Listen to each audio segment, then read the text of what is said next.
महायान र वज्रयान बौद्ध मार्गमा शील र प्रतिज्ञाको ठुलो महत्त्व हुन्छ।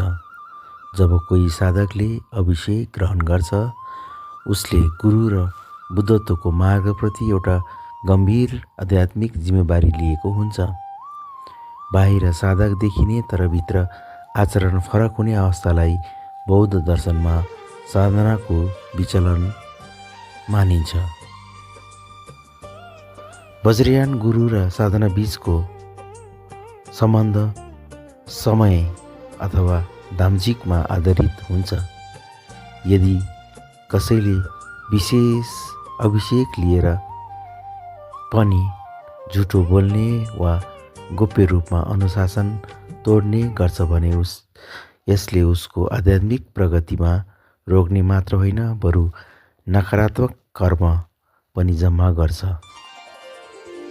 ज्ञान प्राप्तिको लागि बाहिरी भेष मात्र पर्याप्त छैन, भित्री इमान्दारिता अनिवार्य छ। झुटो बोलेर वा लुकेर गरिने कर्म स्वयंको चित्तलाई अशुद्ध बनाउँछ। ज्ञान र आचरणको सम्बन्धमा ज्ञान कुनै बाहिरी उपहार होइन, यो आफ्नै चित्तको निर्मलता हो। जबसम्म कथनी र करणीमा भिन्नता रहन्छ, तबसम्म चित्त कहिले शान्त र स्थिर हुँदैन।